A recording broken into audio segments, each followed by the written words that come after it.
Ya que mucha gente estuvo de acuerdo con que hablara del pasado de todos los personajes, aunque algunos no porque dijeron que me inventé todo, aquí te traigo el resto de la historia. Y todo comienza con la vecindad del chavo, así que tenemos que hablar primero del señor Barriga. El señor Barriga dice que trabajó desde niño. Primero trabajó en un restaurante fregando platos, después en un edificio fregando pisos, luego en una carnicería entregando paquetes en una bicicleta. Se hizo a base de mucho esfuerzo, y además de algo de estudios y superación. En uno de los millones de capítulos con el título de Posadas, el señor Barriga confiesa que antes vivía en esa misma vecindad y era pobre. Nació en esa vecindad, solo que su edificio donde vivía fue destruido. A lo mejor por el terremoto de Ciudad de México de aquellos entonces. Le tuvo tanto cariño a la vecindad que cuando triunfó vio la manera de comprarla y se quedó con ella para siempre. Y con algunas otras propiedades como un local casi al lado de la vecindad, un lugar que más adelante rentará Doña Florinda. Otro espécimen raro del que más adelante hablaremos. El cómo se hizo de tanto dinero es todavía desconocido, pero se habla sobre diversas apuestas en las carreras de caballos, también de que le gustaban los toros, y de una pelea que tuvo Don Ramón hace mucho tiempo, aunque esto último es bien sabido que es falso. Pero, ¿por qué no? Puede ser, no cualquiera compra una vecindad. En cada posada se pone a barrer en la vecindad porque no lo hacen los vecinos. A veces se pone una feria afuera de la vecindad y siempre una señora chancluda de cabello enredado se enoja. Sin embargo, la vecindad no está tan bien atendida.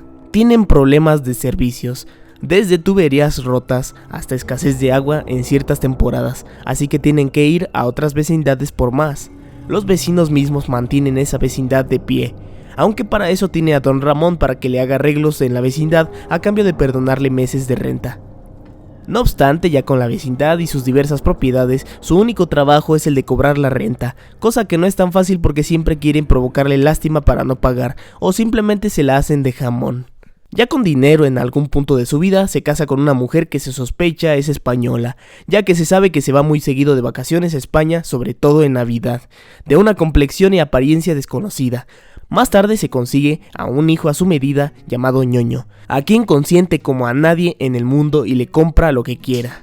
Un hijo que es muy cuidadoso con sus cosas y casi ni toca sus juguetes aunque sean un montón, llegando al punto de ser un tanto envidioso.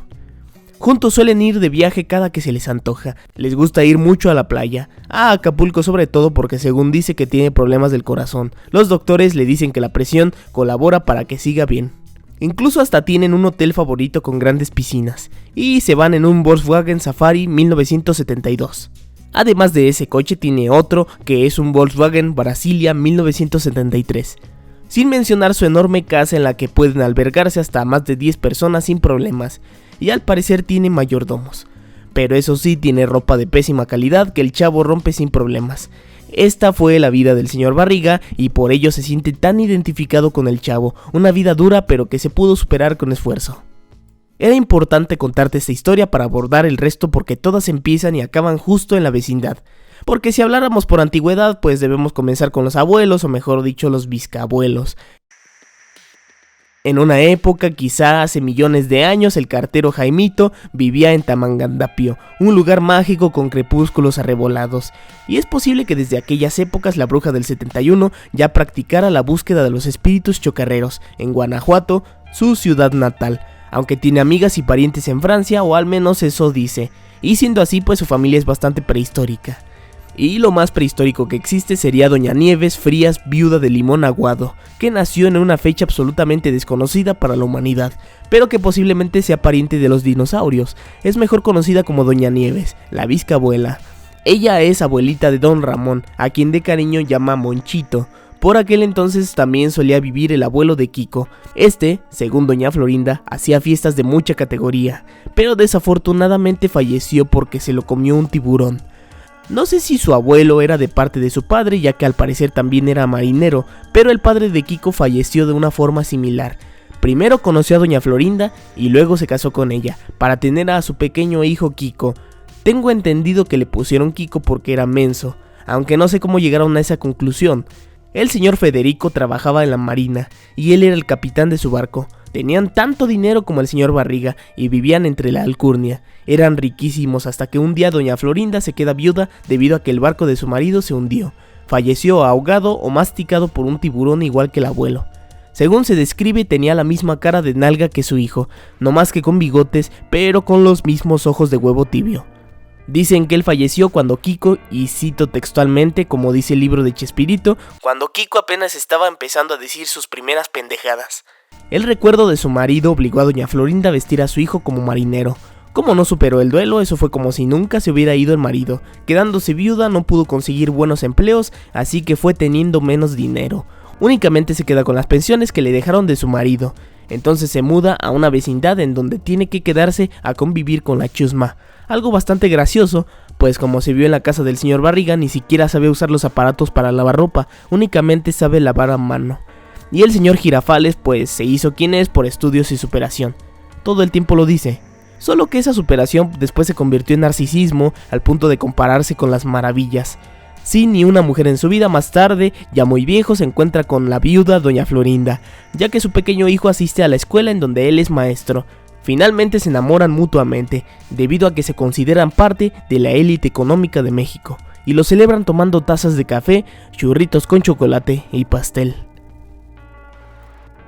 Poco a poco la gente se va juntando en esa pequeña vecindad, y el siguiente sería Don Ramón. Don Ramón es uno de los personajes más icónicos en la vida del Chavo del Ocho. Este tiene a un primo que es igual que él y se llama Román, solo que parece ser mucho más tonto y enojón, y mucho más borracho y ñero. En un futuro lo recibirán cálidamente en la vecindad. También tiene un tío llamado Jacinto. Le gustaba usar un traje color azul que más tarde se pondrá Don Ramón cuando éste fallezca. A diferencia del profesor Girafales o del señor Barriga, Don Ramón casi no tiene estudios. Dice que le faltó una materia para pasar la secundaria, pero su hija la Chilindrina sabe que esto es falso, porque tiene 6 boletas en su casa que demuestran que solo llegó hasta segundo de primaria. Estuvo 3 años en primero y 3 en segundo.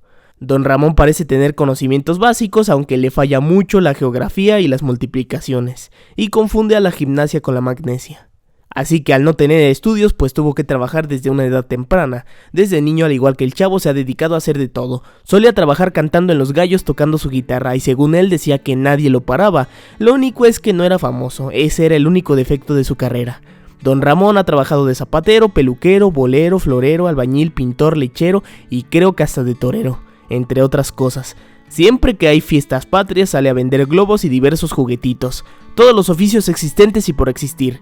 Don Ramón dice que fue boxeador en alguna época de su vida, solo que no tuvo gran éxito debido a que lo exprimieron los manejadores que solía tener. Según él, solo ellos son los que ganan dinero, los boxeadores no.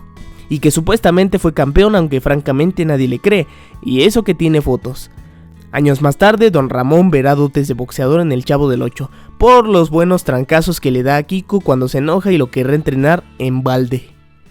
Don Ramón tiene 2 corbatas, pero solo las usa cuando pide empleo, rogando porque no lo contraten. No le gusta trabajar, pero sí le gustó casarse y cuando eso pasó se mudó a la vecindad junto con su esposa. El primer día de casados la esposa de Don Ramón hizo un pastel. Creo que salió tan duro que desde entonces Don Ramón lo usa para atorar la puerta y que no se cierre, como las gelatinas de vidrio que vendían antes. En algún punto de su vida tienen a su pequeña hija, pero desgraciadamente se quedan solos debido a que la madre fallece en el parto. Con la pérdida no había nada más que hacer más que seguir adelante. Un padre luchón que cuidó de su hija a como dé lugar. Debido a las pecas que ésta tenía le pusieron como nombre la Chilindrina, comparándola con un pan mexicano conocido popularmente como chilindrina. Sus trajes fueron heredados directamente de la abuelita de Don Ramón, la bisabuela. Según menciona el Chavo, la Chilindrina se veía en las fotos como una tarántula, y su padre se parecía a los chimpancés del zoológico. En los primeros capítulos de la serie se ve como Don Ramón sí pagaba la renta, pero después se le empezó a hacer costumbre sencillamente no pagar, abusando de la barriga del señor Corazón. A veces no paga la renta, se hace loco y finge ser Napoleón Bonaparte. Las cosas han llegado a tal punto que el señor Barriga le ha dicho que si se va de la vecindad, le perdona todos los meses de renta, pero que ya se vaya. Hasta incluso lo ha retado a duelos a cambio de meses de renta. Al final, Don Ramón solo hace lo posible para mantener a su pequeña familia de 2, aunque más tarde él le invitará a los desayunos al Chavo. Finalmente, solo debo decir que Chespirito tenía contemplado crear un final del Chavo. Su idea era hacer que el Chavo, al intentar salvar a un niño de ser atropellado, él termina dando su vida, y su historia se acaba para siempre. Sin embargo, Le dijeron que eso no era conveniente, ya que muchos niños podrían copiar esta acción peligrosa, aunque heroica. Ese puede ser un final. Y otro, como muchos dicen, que el Chavo pasó de ser el Chavo para convertirse en el Chompiras, luego en el Chapulín, en el Chaparrón Bonaparte y finalmente en el Dr. Chapatín.